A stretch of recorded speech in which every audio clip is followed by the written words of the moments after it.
Why is my coach calling me?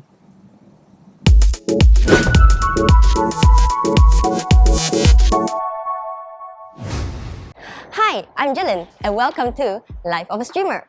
Today, we'll explore the life of Xiaomota, better known as ZesBeeW, who has been in the competitive esports scene in Singapore for the past 13 years. Doing esports as a full-time career is a privilege internationally, let alone a Singaporean who's chasing the dream. Once the in-game leader for JJ Lin's esports team, he's now a player on the international team for Nigma Galaxy, and he still remains an entertaining personality on his live streams.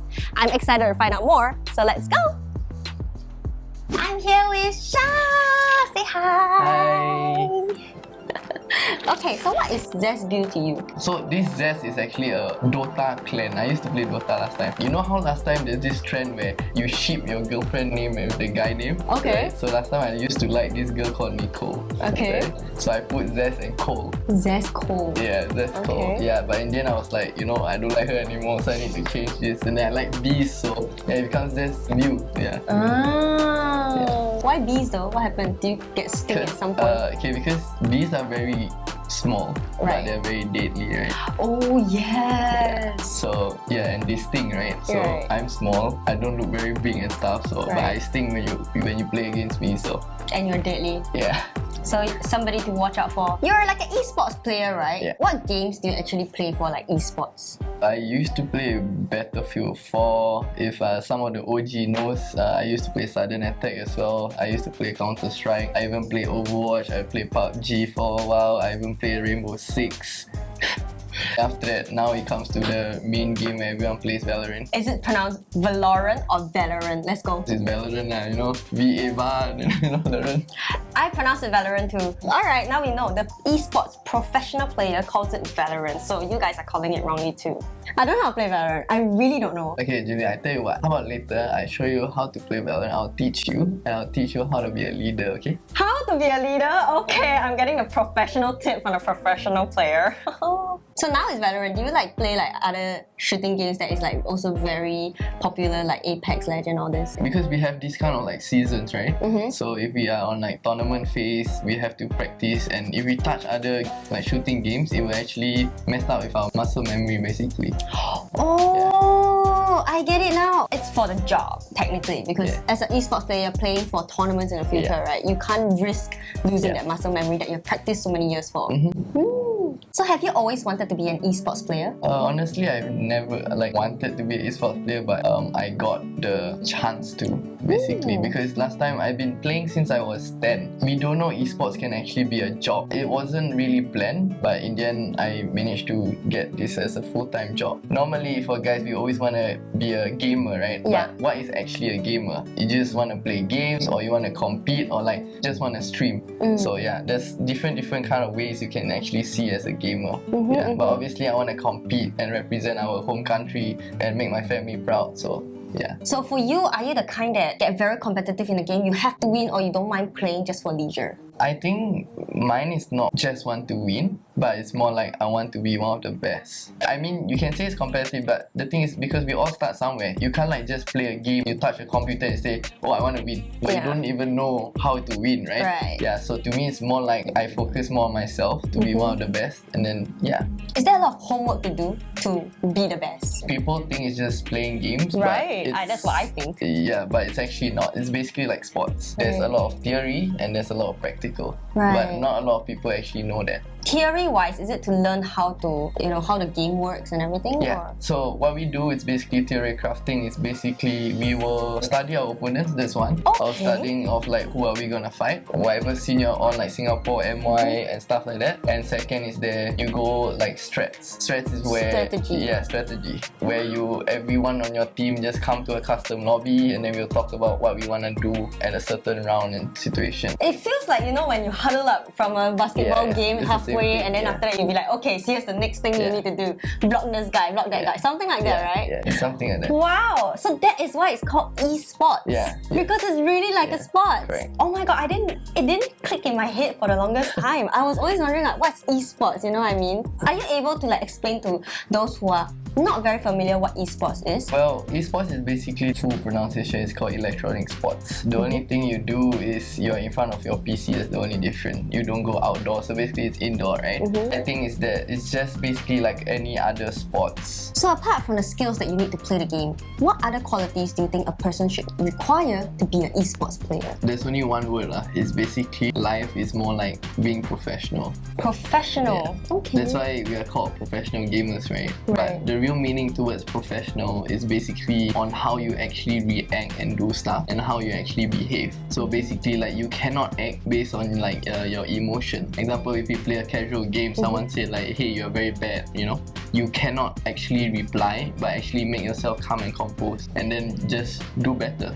So how do you manage to become a professional esports player? It took me actually 6 years. So basically I was playing competitively since I was 9, right? And then I started playing semi-pro when I was 12.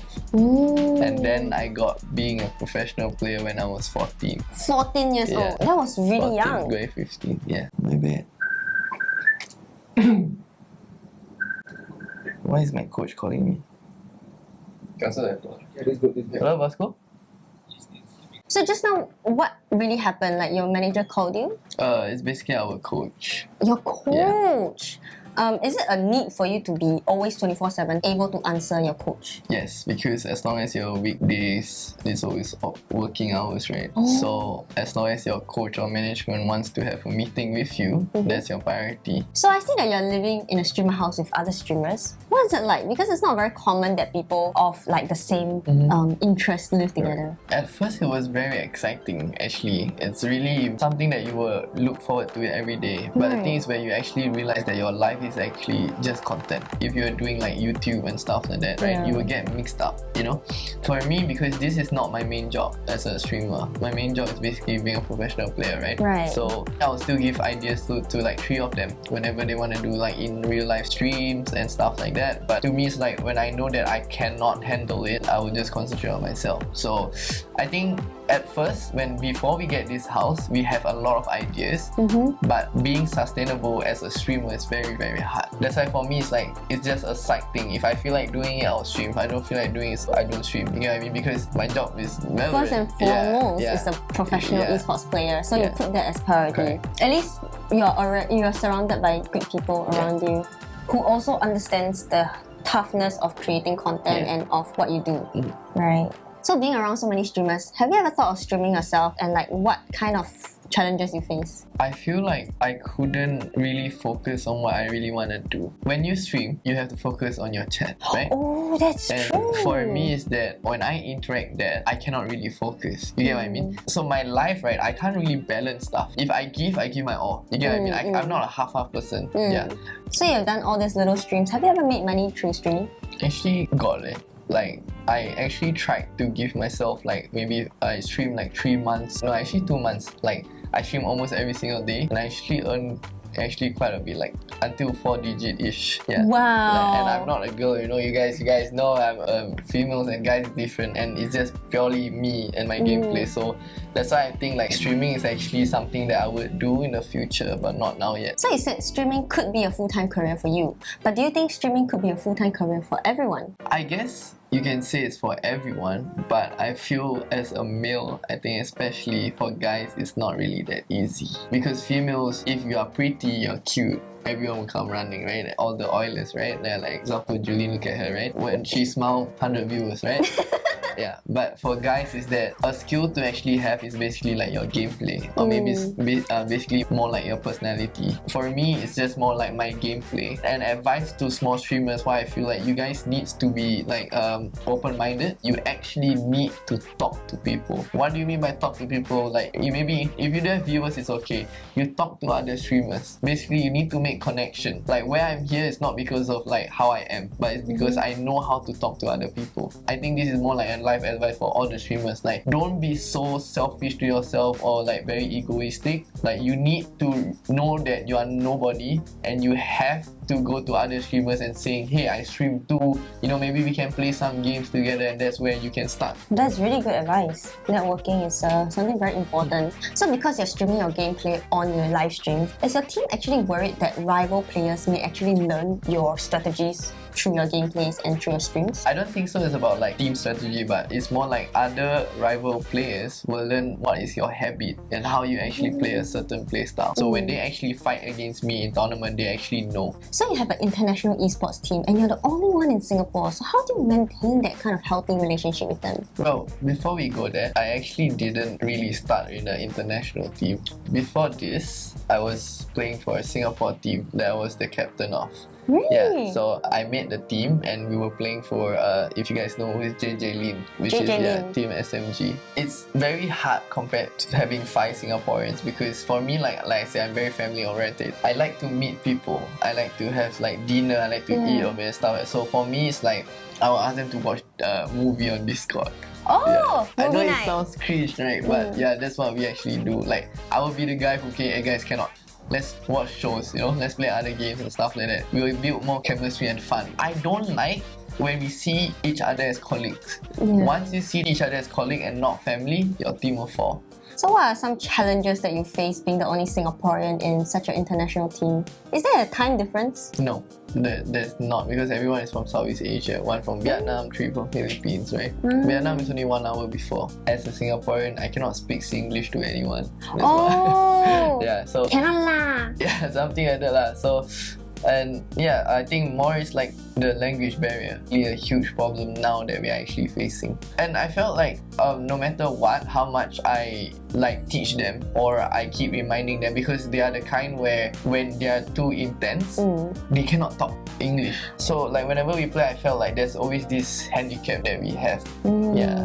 So have you ever had a fight or argument with your team or your family? My family. I mean the esports family. Okay. Yes, it's always good to have arguments. Oh really? Because if you don't actually argue and you always follow one person, no one will like actually improve. Because what I mean by argue is, example, if you are my teammate, Julynn, you need to say what's your point of view. I must try to make myself understand your point of view so I can actually learn or think better, and then I will share my point of view, and that's where we actually meet a middle ground. It's the same thing as relationship. Yeah, that's right? true. You can say like true love, there's no argument, but actually arguments are for you to know each other. Yeah, it's the same thing in gaming as well. Okay, I'm so ready to play Valorant, but I see your screen is so near the table. Like, is it meant to be so close? Why is it so close? I think it's more like your personal preference. Like, okay, because I'm wearing specs, but when I play, I don't use my specs, because when you put your headset, right, you can feel. That's why I put my monitor very close. The thing is, for me, is the reason why I put it so close is because I can react faster, because you can see more when you are closer. Then like, how about the refresh rate of a monitor? Does it actually affect the gameplay? It actually does. Really? Yeah, it does. I've been buying monitors wrong all my life. I think it affects more to shooting games. Oh, I don't play shooting games. I'm fine. Okay, wait. What do you mean by like it affects? Later, when I teach you, we can actually try. The more higher the refresh rate is the more smooth like you can see the game. Yeah, the game. So if I have no money and I have a very horrible monitor, is it still able to play games? You'll be able to play games. I mean, everyone starts somewhere, but when you want to progress another level of your own self, you actually need a decent computer, you need a decent monitor. That's where you realize that you can do much more than what you did before. So how has being an esports player actually affected your life? I feel like being an esports player is the same as how you make YouTube content, where you know you have a character, right? I feel like I have a character. So Zes is Zes, Sha is Sha. Oh, So okay. you can say it's like split personality. Like when I'm Sha, I'm just like a boy just wants to have fun, right? But when I'm Zes, right, I'm very different. When I'm Zes, I'm more like I'm very arrogant. I don't talk to people when I go play like LAN tournaments and stuff, because I just want to focus on my game. So people will think that I'm very ego, but it's actually like it's my self-defense in where I want to just focus. And like what I feel like what affects in my life about this like esports is because people know me more about Zes than Sha, and I feel like sometimes I feel very lonely because no one actually truly knows me other than my family. Last but not least, where do you see yourself in 5 years? I think I'll probably play games for like 3 more years, right? And then, professionally. Yeah, professionally. I'm gonna do things regarding about esports. It doesn't matter whether I want to stream or what, but I'm trying to go like for a coach. I really want to share what I learned and experienced to the younger generation, and I really want to prove that even in Singapore, esports can really be a job. So what about live streaming? Is it part of your 5-year plan? I think if I really want to do live stream, it's not just my gameplay. I will be like more balanced. Like I would really want to collab with other streamers, you know, and like teach them, and even like teach viewers, or maybe lessons like On how to play. how to actually play. So it won't be as like more competitive like now if I live stream. It's more like I would want to show how I really am, and I want to show people like whoever like wants to be better, basically improve. So thank you so much, Sha, for giving us your time and doing this interview with us. No problem. We are so happy to get to know more about the esports scene and more about you. So if you guys want to know more about Sha or ZesBeeW, you can check out the descriptions down below. All the links will be down below for his socials. And don't forget to subscribe to our YouTube channel, like this video, and also click the little bell if you want to be notified whenever we upload, and comment which other streamers you want me to interview. And with that, bye bye!